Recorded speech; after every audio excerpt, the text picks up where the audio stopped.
대충 뺑뺑이나 치다가 돈이나 벌고 가려고 했습니다. 한국 영화에 출연 제안이 들어왔을 때 이 미국 배우는 이렇게 생각했다고 합니다. 뭐, 소국 한국에서 찍는 영화가 얼마나 대단하겠어? 대충 한 편 찍어주고 출연료나 챙기자. 라고요. 하지만 촬영장에 도착하자마자 그는 굳어버렸습니다. 자신을 향해 처절하게 눈빛을 불사르는 한 한국 배우 때문이었죠.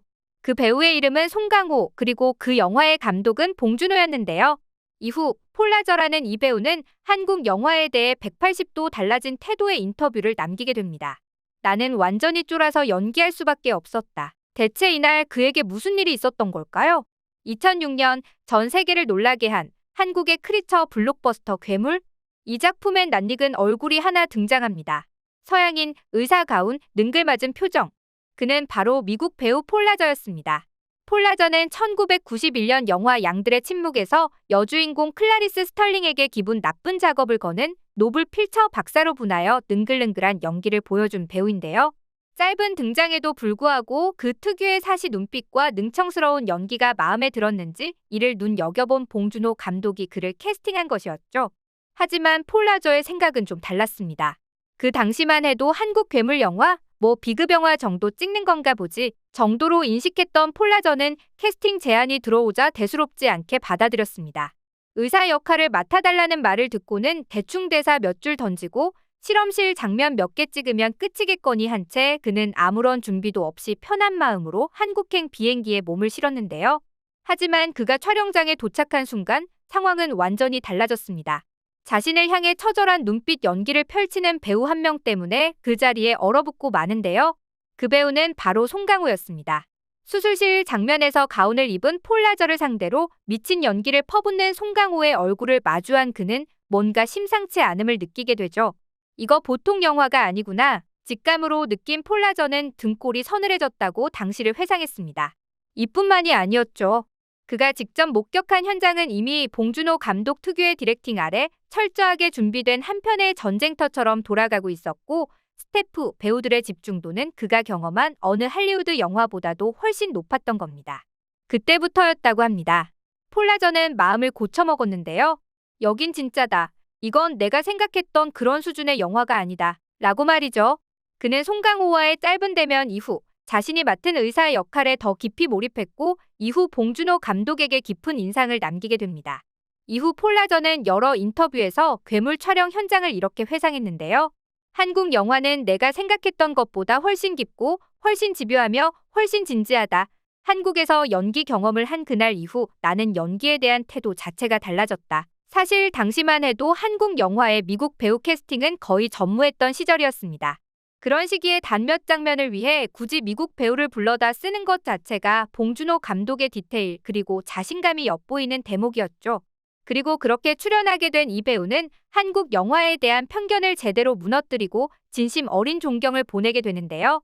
심지어 이때 봉준호 감독의 프로페셔널 정신과 한국 영화의 높은 수준을 짐작한 그는 또 한 차례의 러브콜에 응하게 됩니다. 바로 봉준호 감독의 7년 후 개봉작 설국열차에서였죠.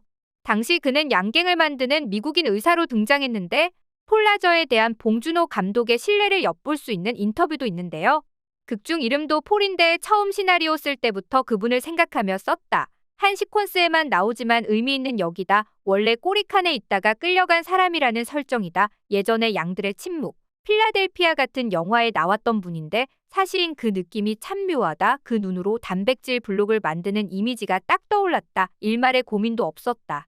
이렇게 봉준호 감독의 직감과 폴라저라는 배우의 진심이 만나 당시엔 주목받지 못했던 한국 영화의 저력을 조용히 증명해낸 명장면이 탄생한 건데요. 그리고 사실 생각보다 수준 높은 한국 촬영 현장의 충격을 호소한 배우는 폴라저뿐만이 아닙니다.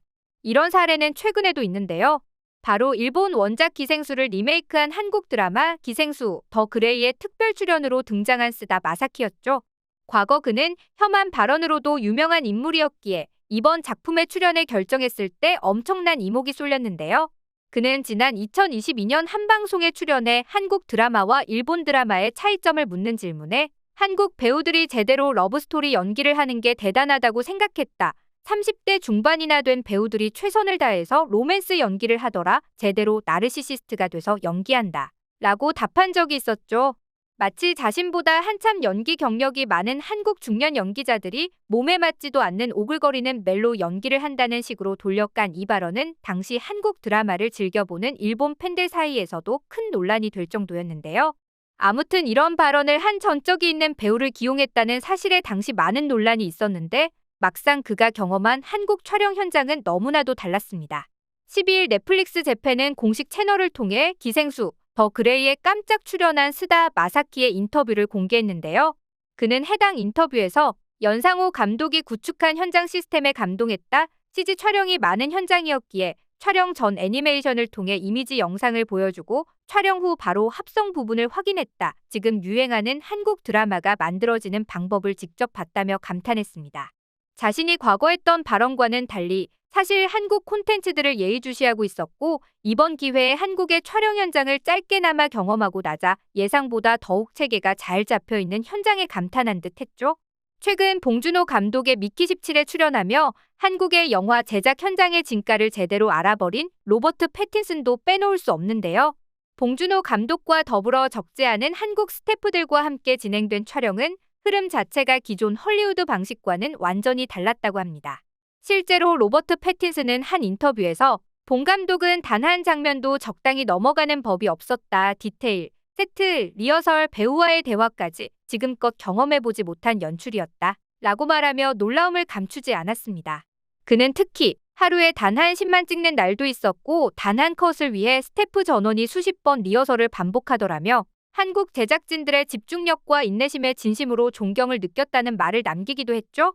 이쯤 되면 과거엔 한국 영화 수준을 함부로 무시했던 외국 배우들이 막상 현장을 경험하면 하나둘씩 반성문을 쓰게 되는 수준이 아닐 수 없는데요.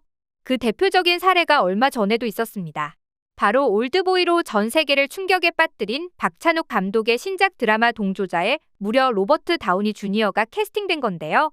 로버트 다우니 주니어는 여기서 단순히 조연 한두 장면이 아닌 무려 1인 사역을 맡으며 작품 전체의 서사를 끌고 가는 핵심 역할을 맡았죠. 그는 이 작품에 대해 박찬욱 감독은 단순히 연출자가 아니라 예술가다. 함께하는 것만으로도 내 연기 인생에 남을 도전이다. 라고까지 말하며 찬사를 아끼지 않았습니다. 한국 영화가 쉬이 폄하당하며 무시받던 과거에서 지금은 세계 최고의 배우들이 제발 한 번만 출연하게 해달라고 손 내미는 믿기 힘든 상황이 펼쳐지고 있는 요즘인데요. 앞으로도 한국 영화가 이런 흐름을 계속해서 이어가 그 명성과 위상을 전 세계에 떨칠 수 있길 바라며 이번 영상 마치겠습니다. 오늘 소개해드린 내용과 비슷한 사례가 있다면 댓글로 자유롭게 공유해주세요.